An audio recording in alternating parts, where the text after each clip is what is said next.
Congratulations, Mr. President. Il a lancé des expulsions massives et viré des milliers de fonctionnaires. Il s'est retiré des grandes institutions et accords internationaux. Il a ordonné plus de 600 frappes aériennes à travers le monde et fait capturer un chef d'État. Et ce ne sont que quelques bribes du monde de Donald Trump, celui de l'Amérique d'abord. Durant sa première année de retour au pouvoir, il a signé des centaines de décrets présidentiels. Ses partisans applaudissent toujours ses tarifs douaniers, sa volonté d'imposer la paix dans le monde et son langage pour le moins direct. Mais au final, comment cette première année a-t-elle été perçue dans le pays? Et sa base, MAGA, lui est-elle toujours aussi fidèle? Cette semaine, Billets Retour confronte deux Amériques qui semblent n'avoir plus rien en commun. À Washington, des milliers de personnes dénoncent les penchants autoritaires de Trump, ses attaques contre la démocratie, la concentration des pouvoirs et la polarisation systématique du débat public. Mais à seulement 3 heures de route, dans la Pennsylvanie rurale qui a assuré la victoire du président, le regard est tout autre. Donald Trump reste pour beaucoup le seul à avoir parlé à cette Amérique oubliée, celle des mines fermées et des usines délocalisées. Deux récits irréconciliables d'un même pays qui s'affrontent. Billets Retour dans l'Amérique de Trump. C'est un reportage de Mathieu Maba. Un an. Voilà un an que Donald Trump a retrouvé son bureau à la Maison-Blanche. Dans les rues de Washington, peuplées à 90% d'électeurs démocrates, la pilule ne passe toujours pas. Alors ce matin, devant la maison présidentielle la plus célèbre du monde, les contestataires se sont donné rendez-vous pour dénoncer les mesures trumpiennes qui, selon eux, menacent désormais directement la démocratie américaine.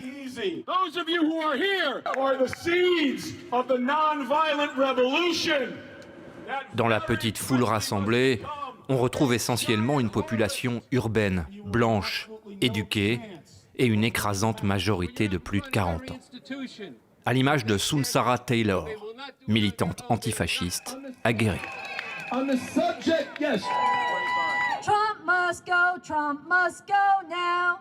Trump must go, Trump must go now. Je vous prie maintenant d'accueillir l'un de ceux qui ont fondé Refuser le fascisme en 2016. Faites un triomphe à Andy Z. Give some love to Andy Z. Imaginez une marée humaine, déferlant ici à la Maison-Blanche, au Capitole, à la Cour suprême, devant chaque institution, faisant vibrer le pavé. La légende dit que Andy Z est devenu militant communiste en France en mai 1968, avant de revenir au pays et de militer pour la paix au Vietnam. Depuis, le septuagénaire a été de tous les combats. Mais en plus de 50 ans d'engagement, c'est sans doute la politique anti-migrant de Donald Trump et la traque organisée par ICE qui aura le plus révolté le militant communiste.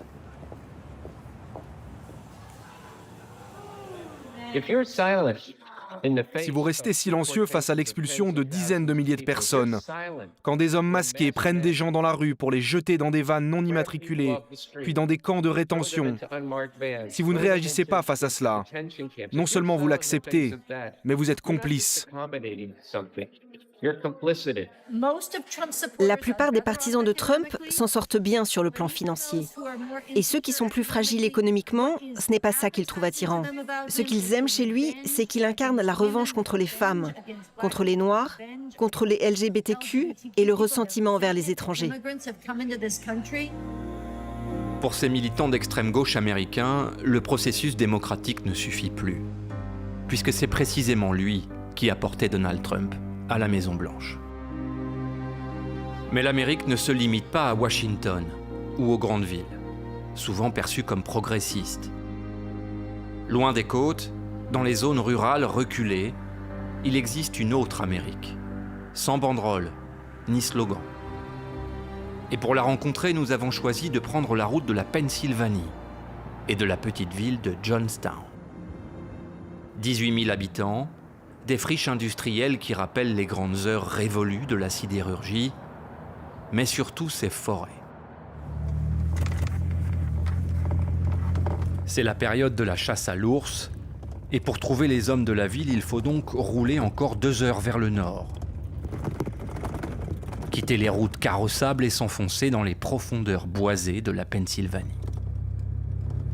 Ici, 4 jours par an, les hommes de Johnstown se donnent rendez-vous pour renouer avec leurs racines et la chasse à l'ours noir.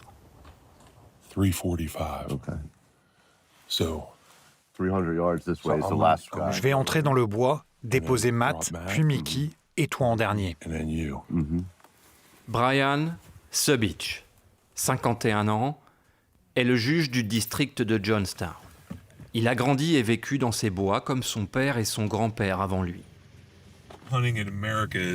Vous savez, la chasse dans ce pays est une tradition qui remonte littéralement au temps des premiers colons. Ça a été un moyen pour eux de survivre, tout simplement. La chasse, la pêche, la vie de trappeur. Et ici, en Pennsylvanie, c'est vraiment une tradition ancienne. Je pense qu'il y a 2 types de citoyens américains, ceux des campagnes et ceux de la ville. Et le problème n'est pas que ce sont des gens différents, c'est juste qu'ils ont eu des expériences différentes.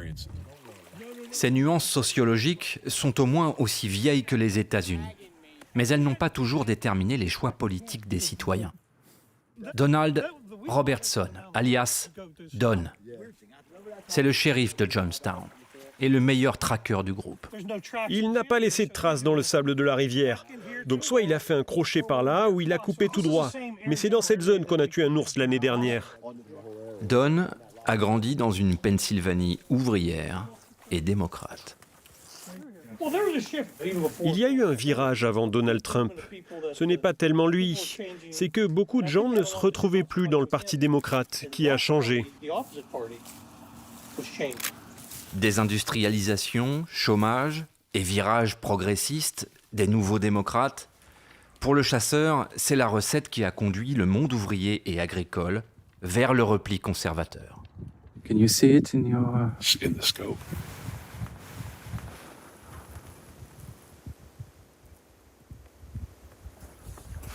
Oh, here, you have to look down. Cette famille de cervidés n'a rien à craindre. Pour eux, ce n'est pas la période. Mais Brian en est sûr, le coin est bon. C'est ici qu'il a décroché son premier trophée il y a 10 ans. Le jour décline. Il est temps d'aller voir si les autres chasseurs de la région ont eu plus de chance. Dans ce bâtiment de la commission de la chasse de Pennsylvanie, les animaux tués dans la journée doivent être présentés aux biologistes de l'État pour recensement. But he was dragging it. I think he said he shot it at like 3:30 yesterday. Yeah. And it took till 8 o'clock, so it was after dark. Celui-là est un mâle de moins de 60 kilos, donc un spécimen jeune.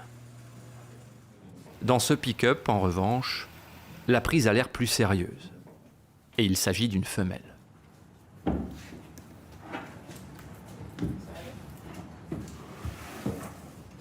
La procédure impose qu'un vétérinaire prélève une dent de l'animal pour déterminer son âge et ainsi suivre l'évolution de la population.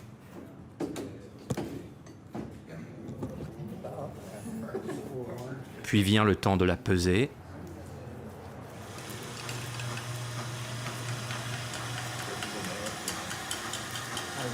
$233, that's what it needs to say.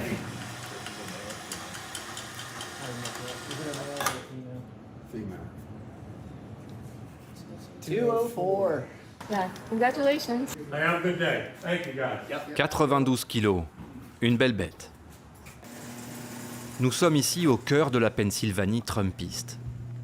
Mais aujourd'hui, cette Amérique résolument traditionnelle est aussi largement minoritaire.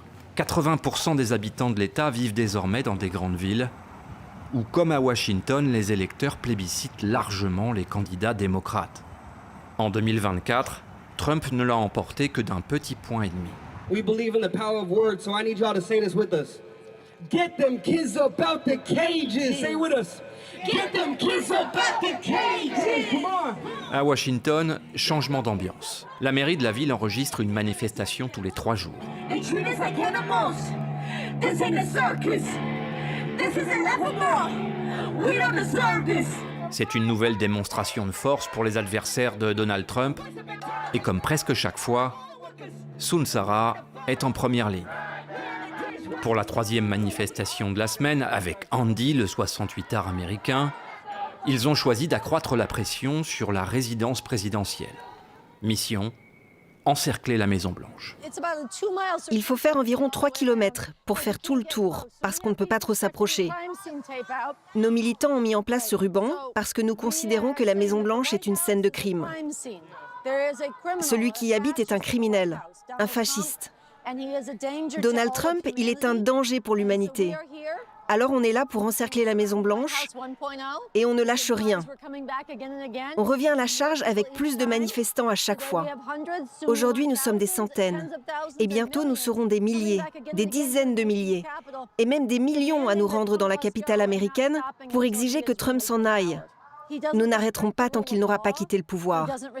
Il ne respecte pas la loi, il ne respecte ni les cours de justice, ni la séparation des pouvoirs, ni la Constitution. Donc à moins qu'il ne soit destitué, il va continuer à violer les droits des citoyens et à menacer ses opposants. Un discours tout simplement révolutionnaire, nourri chaque jour par les arrestations arbitraires de migrants, pas toujours clandestins, et une longue liste de décrets présidentiels qui, chaque semaine depuis 1 an, mettent à l'épreuve les institutions de la République américaine.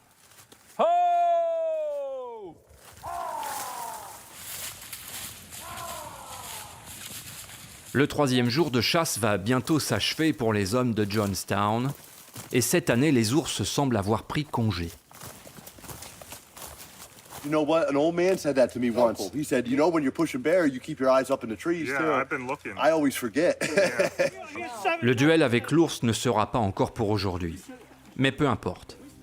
Dans le silence de la forêt, cette retraite est d'abord pour les hommes un moyen de se retrouver et de faire une fois par an le point sur leur vie et aussi sur l'état du pays. Une majorité d'entre eux a voté Donald Trump. Pourtant ici, pas de casquette rouge, pas même un autocollant à la gloire du président sur les pare-chocs des pick-up. Dans chacun des 50 États du pays, on trouve des communautés comme celle-ci, viscéralement attachées à leur culture. Alors quand il est question d'accueillir des nouveaux membres, ne serait-ce qu'extérieurs aux frontières du comté, ce n'est pas toujours de gaieté de cœur. Je dirais que ça fait 8 ou 10 ans qu'il y a eu un changement dans notre communauté. Beaucoup de gens sont arrivés, beaucoup d'autres sont partis.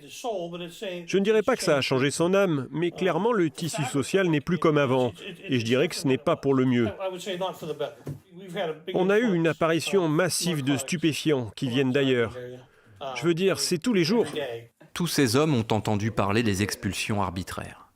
Mais pour eux, elles sont le résultat malheureux d'années de laxisme démocrate en matière d'immigration. Le socialisme n'a jamais apporté rien de bon. Ça a été prouvé un nombre de fois incalculable. Mais il n'y a pas moyen de leur faire rentrer dans la tête. À Washington, c'est tout simplement une autre espèce. Ils font comme ils veulent, ils ne croient pas en notre Constitution. Ils ne supportent pas qu'on ait le droit de porter des armes. On vote à 75% républicain dans notre comté de Somerset. Et comme a dit Don, on est 80% d'agriculteurs propriétaires qui travaillons dur, 12 ou 14 heures par jour. Les gens comme nous ne veulent pas que leurs impôts aillent à des gens qui ne travaillent pas ou à des clandestins pour leur couverture santé. Ils travaillent dur pour avoir ce qu'ils ont. À propos de la couverture santé, au diable ceux qui s'en offrent une sur notre dos gratuitement. Mes cotisations ont augmenté tous les ans depuis les réformes d'Obama. Et mes remboursements n'ont pas arrêté de chuter.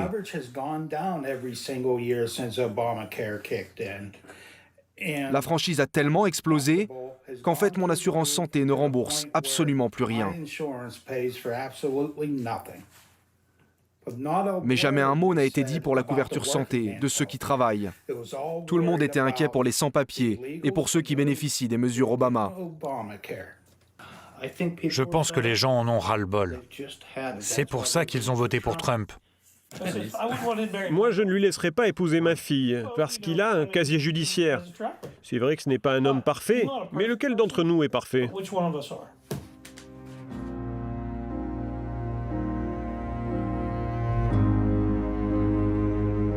À Washington, Sunsara et Andy planifient déjà la prochaine mobilisation, prévue dans 2 jours.